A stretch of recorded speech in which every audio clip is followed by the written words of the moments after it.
Good morning, students. Here Shilpi Sani from Suraj School Bhiwadi, PGT English. Today we'll just revise our next lesson, that is the sound of music lesson 2. Part 1, Evelyn Glennie listens to sound without hearing it. Okay? And if we will talk about the chapter sketch, I mean to say the short intro of the lesson. This chapter has been divided into two parts. Both deal with the aspect of music and the legendary musician. तो हम यहाँ पर बात करेंगे जो है aspect of music and legendary musician who excelled in their respective fields. Evelyn Glennie के बारे में हम फर्स्ट पार्ट में बात करेंगे.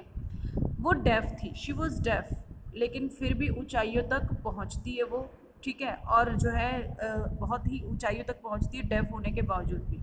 The next part is about Bismillah Khan which we will read in our part 2. Okay, now about the character sketch of part 1. Here it is about Evelyn Glennie. Okay, the renowned xylophone player who was deaf but managed to overcome her disability. वो जो xylophone player थी और वो deaf थी, लेकिन वो अपने आप को इस तरीके से मैनेज करती है और अपनी इस डिसेबिलिटी से ऊपर उठ के आती है. It is a kind of, you can say, motivational story. Ron Forbes plays a very important role in the life of Evelyn Glennie.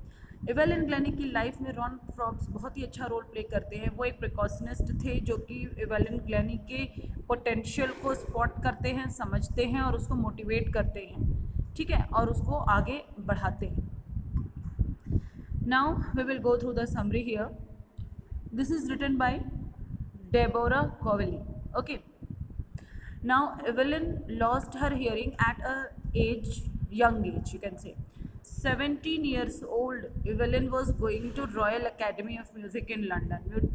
मतलब कि ये जो है रॉयल अकेडमी म्यूज़िक जो है वहाँ लंदन में वहाँ जा रही थी, और वो जो है इट वॉज अ डॉन्टिंग, मतलब बहुत टफ टास्क था म्यूजिशियन के लिए. लेकिन वो जो है इन सब चीज़ों की फेस करते हुए, डिफ़िकल्टीज़ को फेस करते हुए वो आगे बढ़ती है. हालांकि वो डेफ रहती है, उसने अपनी हियरिंग पावर को धीरे धीरे लॉस किया था, ग्रेजुअल वे में, ठीक है ना, क्रमिक रूप से.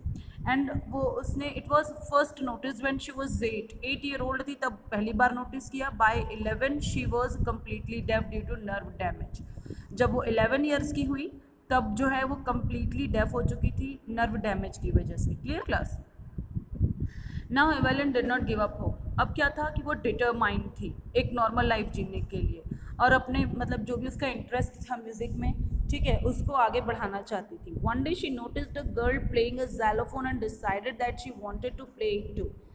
फिर क्या हुआ कि एक दिन एक लड़की जो है वो डेफ हो चुकी थी, एक लड़की जो है xylophone प्ले कर रही थी, तो उसने डिसाइड कर लिया कि वो भी इसे प्ले करेगी. और जो ज़्यादातर टीचर्स थे वो उसको डिस्करेज किए कि तुम नहीं कर सकती, because you are deaf, it is not possible for you, you can't do this.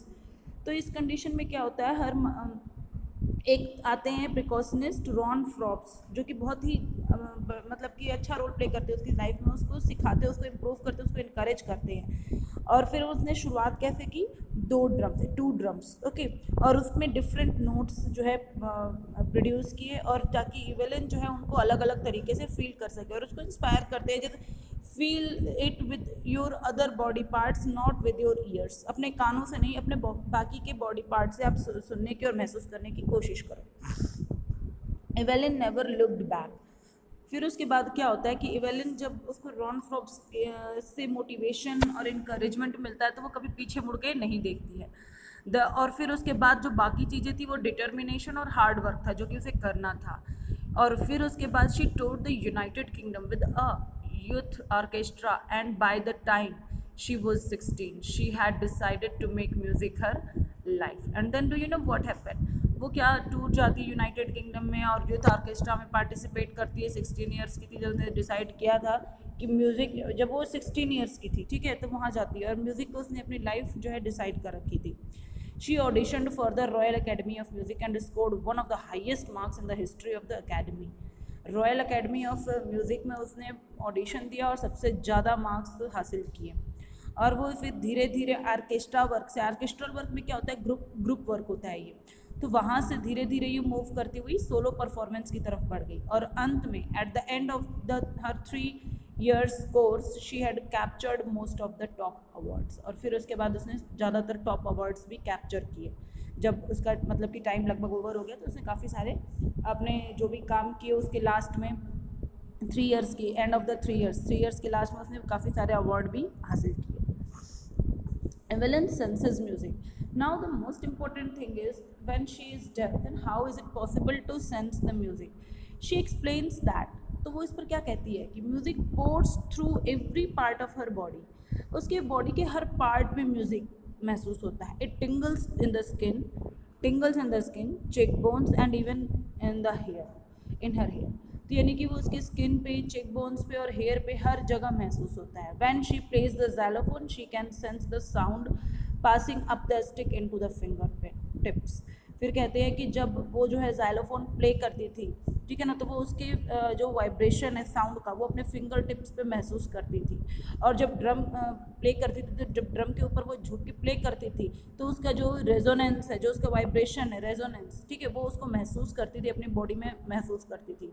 और वुडन प्लेटफॉर्म पे वो अपने शूज़ को हटा देती थी और उसके वाइब्रेशन को वो फील करती थी. तो in this way she can feel the music even she is deaf. बहरी होते हुए भी वो जो है म्यूज़िक को महसूस करती थी. Evelyn and inspiration. अब वो डेफ होकर के इतना आगे बढ़ी और इतना अच्छा मतलब उसने परफॉर्मेंस दिया और हर सक्सेस उसको मिली, तो it is a kind of inspiration for all who are perfect. Disable के लिए तो है ही है, लेकिन जो सही है, जो बिल्कुल परफेक्ट है, ये उनके लिए भी एक तरह से इंस्पिरेशन है. She is shining inspiration for deaf children. They see that there is nowhere that they can not go. मतलब ऐसी कोई जगह नहीं जहाँ पर वो नहीं जा सकते. Everything is possible. ये डेफ चिल्ड्रन के लिए बहुत बड़ी प्रेरणा थी. Inspiration means Prerna. She has earned many awards and rewards. She has given enormous pleasure to millions.